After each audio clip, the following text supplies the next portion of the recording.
Hello mummy, हा बोल. Happy mother's day. I love you. मध्यंतरी मुलगा माझा निघून गेला, त्याच्यामुळे आता मनात ना एकदम म्हणजे मातृत्व नकोच वाटतं. आठवण येते त्याची. आठवण येते ना, असला पाहिजे आपल्या बरोबर ना. जर आता तुमचा मुलगा व्हिडिओ बघत असेल तर त्याला तुम्ही काय सांगाल? काय नाही काय सांगू. काय सांग. माझी सासू इतकी प्रेमळ होती, आता ती या जगात नाहीये, ती स्वर्गवासी झाली. ती गावी गेली ना, इतकं मला ती मायेने हात फिरवायची पाठीवरती, की जशी काय ती माझी म्हणजे ती सासू नसून ती माझी आई आहे. आणि माझ्या लग्नाला आज 20 वर्ष झाली आहेत. माझ्या सासूने हे सुनमुख बघायला दिलेले पाठीमणी, तिची आठवण म्हणून मी अजून मोडलेले नाहीत, गळ्यात घालून फिरते तिची आठवण. जगातली सगळ्यात सुंदर कुठली जर फिलिंग असेल तर ती आई होणं आहे. आणि एक आई म्हणून मला असं वाटतं की माझ्या मुलीने मेंटली फिजिकली स्ट्रॉंग असावं. आमची आई म्हणजे एक्सपायर्ड होऊन जवळजवळ आता 15 वर्ष आली. तिचा फोटोला पाया पडल्याशिवाय मी अजून घालवायला पडत नाही, कारण आईसारखं दैव जगातच नाही.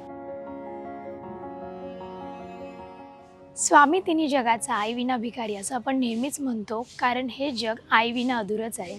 नमस्कार, मी तुमच्या हक्काची मैत्रीण साक्षी मातृदिनानिमित्त अशाच काही आईंशी मैत्रिणींशी गप्पा मारणार आहे. त्यासाठी हा मज्जा पिंकचा व्हिडिओ शेवटपर्यंत नक्की पहा.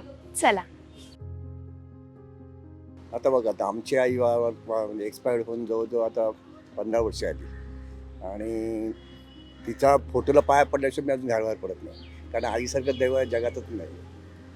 अजून सर आमच्या आईवडिलांना पाया पडून मी घरात पडतो आत्तापर्यंत सुद्धा. आणि आता ही नात आहे माझी बरोबर, आणि आता हिच्या आईवडील आता ऑफिसला कामाला जातात, आम्ही त्यांना सांभाळतो संध्याकाळपर्यंत. मग ते आले तर तिच्याकडे देतो, मग ते आई वडिलांकडे जाते. आई शेवटी आईकडेच जाणार ती. लहान बाळ असलं ते आईकडे जाणार, तसं ते आईकडे जाते. आजी, तुम्ही आता तिला आईसारखं सांभाळत आहे, तर कसं सांभाळ करता? एकदा मुलांना पण सांभाळता, नातीला सांभाळते. हो बाय, असं आवडतं, म्हणजे असं छान वाटतं अगदी त्या नातीला. ते म्हणजे जवळजवळ 7 वर्षांनी लग्नानंतर 7 वर्षांनी झाली ते, त्यामुळे आम्हाला आणखी माया आणि प्रेम आहे. आणि तिची आई जरी तिथे असली तरी आई म्हणजे दिवसातनं 2-4 फोन करून कशी आहे माझी आपली ऋत्वी, कशी आहे, हिचं नाव ऋत्वी, कशी आहे हिची चौकशी करते. आम्ही स्वतःला सांगतो, आम्ही तिला 2-2 तासांनी तिला काय ते प्रेत वीज काय तिचं खाणं असते, ही सगळी आजी करते. आणि हेच प्रेम आहे ना, हीच माया असते. आणि हीच माया पुढे आली, ती मुलं मोठी आले ते आपल्या आई वडिलांना करतील अशी आमची अपेक्षा आहे. आता ही मोठी झाली, हिचं लग्न झालं समजा, तर लग्न झाल्यासोबत ती आपल्या मुलांना सांभाळेल, आणि तिची मुलं सुद्धा हिला आई म्हणून जेवढी मान्यता द्यायला पाहिजे, किंवा तिला आठवणी काढतील की नाही, हेच आमचं मोठं हे आहे, उद्देश आहे. म्हणजे बाबा वगैरे जरा घरीच असतात, काम वगैरे करत नाही, तर मम्मीच माझ्या घरचं म्हणजे लिटरली सगळं सांभाळते वगैरे. आणि मी आणि माझा लहान भाऊ आहे, मी पण आता जॉबला जात नाही, म्हणजे सगळं स्टडी वगैरे जे काय मला लागतं सगळं मम्मीच करते. हॅट्स ऑफ आहे तिला, ती कशी करते काय करते माहीत नाही, पण ती करते. आता जर आईला काही सांगायचं असेल तर काय सांगशील? म्हणजे असं तिला पप्पीच दे. तिला असं खूप असं मिठी मारून असं तिला असं खूप पप्प्या द्याव्या वाटतात. बस असं तिला काय सांगावं असं वाटत नाही, तिला कायच बोलणार तिला. आमचं खूप असं फ्रेंडली नातं आहे. ती खूप अशी आई कमीनी फ्रेंडच जास्त आहे, आणि खूप सपोर्टिव्ह आहे ती मला प्रत्येक गोष्टीमध्ये. आणि मी घरी काही काम करत नाही, पण ती सगळं शाळेत जाते, ती टीचर आहे, ते करून ती सगळं घरातलं करते. त्यामुळे आमचं असं फ्रेंडली नेचर आहे एकमेकींचं. एवढे फ्रेंडली आहातच तर मला एक डेअर द्यायचं आहे तुला. तू तुझ्या आईला कॉल कर आणि तिला बोल की happy mother's day, I love you. Okay, okay? ठीक आहे.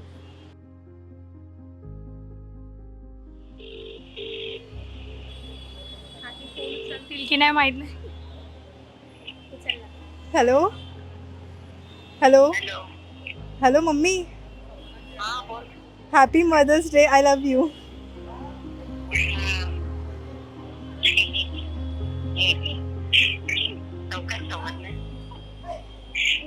तू बोल, काय काय बोलतेस तू? रिप्लाय तर दे. ठीक आहे ठीक आहे. माझ्यावर त्यांचं बोलणं वगैरे असं मित्र तर असं होतं, आणि आता पण आहे. पण आता मध्यंतरी मुलगा माझा निघून गेला, त्याच्यामुळे आता मनात ना एकदम म्हणजे मातृत्व नकोच वाटतं, असं वाटतं. येतो जातो आता, पण ते मनातून एकदम हे वाटतं, दुखल्यासारखं वाटतं. आठवण येते त्याची? आठवण येते ना, असला पाहिजे आपल्याबरोबर ना. येऊन जाऊन काय फायदा, राहायला पाहिजे आपल्याबरोबर, एवढंच माझं मत. हा बिझनेस कधीपासून करता? ह्या आता झाले 7-8 वर्ष. तुमच्या मुलाकडून तुम्हाला फायनान्शियल सपोर्ट असतो? सपोर्ट असं काय नाही, शब्दाचा सपोर्ट असतो. काय हे करू नको, ते करू नको, कोणाबरोबर बोलू भांडण करू नको, एवढं हे करतो. कोणाबरोबर कोणाच्या नादी लागू नको, आहे ते तुम्ही करता सांभाळून करा, काय ते असं बोलतो. जर आता तुमचा मुलगा व्हिडिओ बघत असेल तर त्याला तुम्ही काय सांगाल? काय नाही, काय सांगू काय सांगू त्याला मी. त्याला ते सगळं माहिती आहे, पण माहिती असून येड्याचं सॉंग घेतो तो, असं आहे ते. त्याची फॅमिली आम्ही नाही, तिकडची आहे ती, असं आहे. मग आपण त्याच्या पुढे काय बोलू शकत नाही ना. आहे ना कुठेतरी, ठीक आहे.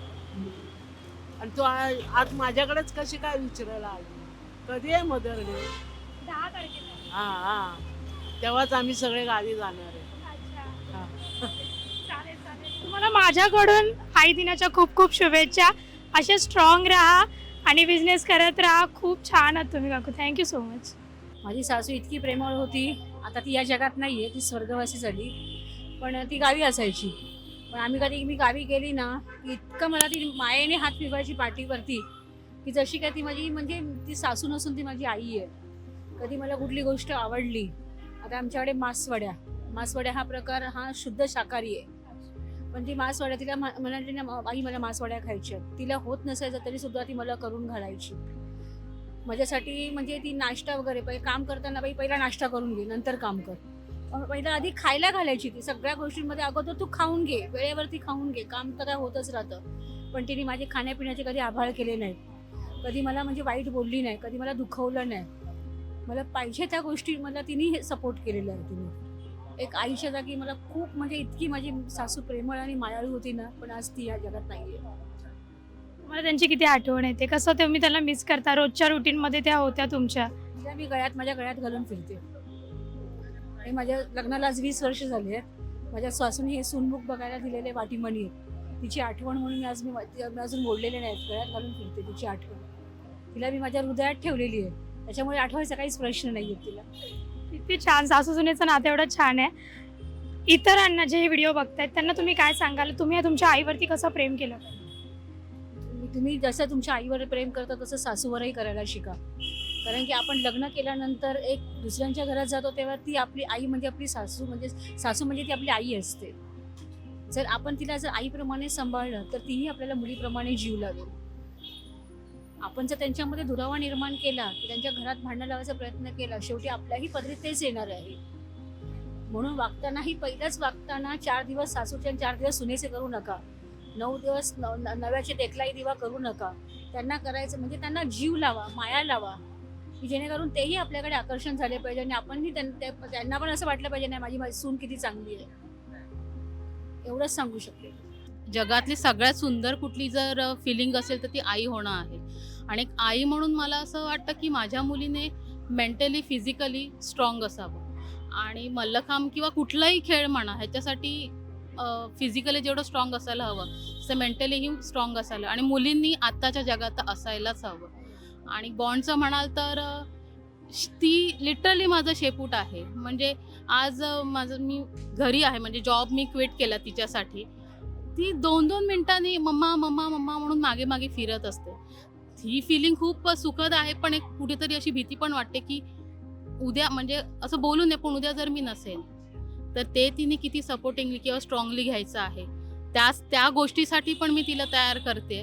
कारण उद्या काय होईल कोणाचं काही सांगू शकत नाही. कारण सध्याची परिस्थिती इतकी वाईट आहे, मुलींसाठी काय मुलांसाठी काय खूप वाईट आहे. त्याच्यामुळे त्या सगळ्या दृष्टिकोनातून आम्ही तिला प्रत्येक वेळेला त्या गोष्टी समजवत असतो.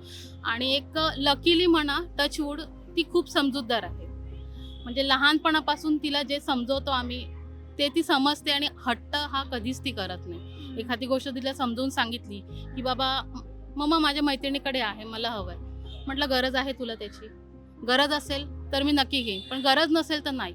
मग ठीक आहे मम्मा, मला गरज नाही आहे, मला नको. म्हणजे हे मुलांना आपण समजून सांगणं हे खूप महत्त्वाचं आहे. हल्ली हे असतं की मुलं ऐकत नाही, ह्याच्यासाठीच हट्ट करतात, त्याच्यासाठी. अरे पण तो हट्ट कुठून निर्माण होतो? तुमच्याकडूनच होतो ना, की ती भाज्या खात नाही किंवा तिला हे चालत नाही, तिला फ्रुटीज लागतं, हे लागतं, ते लागतं. ते कुठून येतं? तुम्ही मुलांना देता तेव्हा येतं ना. मुलांना ते तुम्ही दिलंच नाही किंवा त्याचे गुण अवगुण समजून सांगितले तर ऑब्व्हियस मूल समजतं. कारण ती माती, अवली माती, तुम्ही जसं त्यांना घडवणार तसे ते घडणार. त्याच्यामुळे पालकांचा खूप महत्त्वाचा भाग आहे त्यांच्या आयुष्यात, की मुलांना आपण कसं घडवायचं. आत्तापासूनच त्यांना ती ट्रेनिंग दिली पाहिजे, की इन फ्युचर जाऊन खूप वाईट परिस्थिती येणार आहे. त्यांची जनरेशन स्पेशल, ती आता 7 वर्षाची आहे आमची मुलगी. मग त्यांची जनरेशन पुढे एक 20 वर्षांनी काय असेल नाही सांगता येत. त्यासाठी मुलगा असो मुलगी, आपण त्यांना स्ट्रॉंग बनवणं खूप महत्त्वाचं आहे, मेंटली पण फिजिकली पण. पुण्यात आता जो इन्सिडेंट झाला त्याबद्दल तुम्हाला आयडिया असेलच. त्या माऊलीला खूप जास्त त्रास होते तिच्या मुलीसोबत जे काही घडलं, तर ती तुमच्या मनाला एक आई म्हणून किती किती दुःखद होतं ते. ह्या अशा गोष्टी ज्या मी ऐकते ना, मी त्या पॅरेंट्सच्या जागी मी स्वतःला इमॅजिन करते. आणि असं कुठली आई इमॅजिन करत नाही आपल्या मुलीला, पण होतं की उद्या तिच्या बाबतीत असं झालं तर मी काय करायचं. आता मोदीजी लास्ट 2 वीक्स बोललेले आरक्षण, महिला आरक्षण. अरे नको आहे आम्हाला आरक्षण. जर मुलीच इकडे सेफ नाही आहेत त्या आरक्षणाचं आम्ही काय करायचं? का आपल्याकडे कायदा होत नाही त्या गोष्टींसाठी? का मुली सेफ नाही आहेत? उद्या म्हणजे कुठेच सेफ नाही आहेत त्या. म्हणजे शिक्षणासाठी जरी कुठे त्यांना बाहेर पाठवलं, 2 स्टेशन सोडून पाठवलं, तरीसुद्धा टेन्शन असतं की माझ्या मुलगी ती गेली आहे, ती व्यवस्थित येईल की नाही ते. मग ह्याच्यासाठी का कायदा होत नाही? का सरकार काही पाऊल उचलत नाही? मला ते कळतच नाही आहे. म्हणजे खरं सांगते, आम्हाला महिला आरक्षण नको आहे. आमच्या मुली सेफ ठेवा, बस, बाकी काही नको आहे. आई म्हणून म्हणाल तर आई प्रथम आपली आई गुरु आहे. आईमुळेच आपण घडलेलो आहोत. आणि आईचा हा मोठा जो भाग आहे म्हणाल तर माझ्या आयुष्यात, तर आईचा हा माझा सर्वात मोठा भाग आहे. आता माझी आई नाही आहे, पण माझी जी प्रथम आई आहे ती माझी गुरुच आहे. आज जर मी घडले तर आईमुळेच मी इथपर्यंत आले. आईचा विश्वास म्हणा, आज मी गेले 25 वर्ष मी इंडस्ट्रीमध्ये काम करते आहे. आईबाबांचा विश्वास असल्याशिवाय नाही होणार हे घडलं. आणि मुळात माझ्या आईनेच मला जो प्रोत्साहन दिलं ते सगळ्या आईने. आज ती नाही आहे तर तिला मी खूप मिस करते. म्हणजे आई म्हणजे माझी एक मैत्रीण होती. जणू काही मी जसं घरी गेले मी तर काही प्रश्न जसं आपण मैत्रिणीशी बोलतो तसं मी आईशी बोलायचे. म्हणजे आई मला विचारायचे दिवसभरामध्ये जे काय घडलं तर ते मला आई विचारायचे आणि मी आईशी तेवढ्या गप्पा मारायची. पण ते मी आता खूप मिस करते म्हणजे आई नसल्यामुळे. पण तरीही मी आता माझ्या सोबत म्हणजे मी हेअरस्टायलिस्ट आहे इथे आणि त्यानिमित्ताने माझ्या सोबत ज्या मुली येतात शिकायला, जवळजवळ माझ्या हाताखाली बऱ्याच मुली शिकल्या आणि त्यांनी आपल्या स्वतः पण ते आता करतायत आणि खूप छान आयुष्य त्यांनी घडवलं. तर मला असं वाटतं की गरजेचं नाही आहे की आपण स्वतः आई होणं. ह्या मुलांना जर मी शिक्षण दिलं एवढं तर ते मला कुठेतरी खूप मोठं वाटतं. त्यांची मी आईच म्हणून आहे. तर ह्याच्यामध्ये मला तो खूप छान आईचं जे आहे मदर डेसाठी मी जे म्हणते ते खूप छान मोठा वाटा आहे जो आई म्हणून. मला तर वाटतं मी त्या मुलांची आईच आहे. मी त्यांना अजूनही त्या मुलींना आणि जेव्हा त्या मुली माझं ऐकतातही, जसं आपल्या एखाद्या आपण आईचं कसं ऐकतो तसं त्या मुली माझं ऐकतात आणि त्याच्यावर काही म्हणजे काही मला बोलत नाहीत. म्हणजे माझं ऐकून पुढे छान त्या तसे करतात. तर हे म्हणेन मी की आई सर्वात मोठी गुरु आहे बस. आणि काय बोलू, आईबद्दल बोलायला तर खूप शब्द कमी पडतील, पण मी थोडक्यात बोलले. म्हणजे आईबद्दल तर मी तर म्हणते मी काय माझ्यासाठी जे आहे कोणी आईबद्दल बोलायला खूप हे कमी पडेल. आईसोबतचा बॉन्ड, आईसाठीची काळजी, दुरावलेली मुलं आणि अशा बऱ्याच गोष्टी आपण ऐकल्या आहेत ज्या मनाला चटका लावून जातात. तुम्हाला या गोष्टी कशा वाटल्या? तुमच्या आईसोबतच्या आठवणी कशा आहेत हे आम्हाला कमेंट्समध्ये नक्की कळवा. आणि मातृदिनाच्या हार्दिक शुभेच्छा. मजा पिंकला लाईक, शेअर, सबस्क्राईब करायला विसरू नका.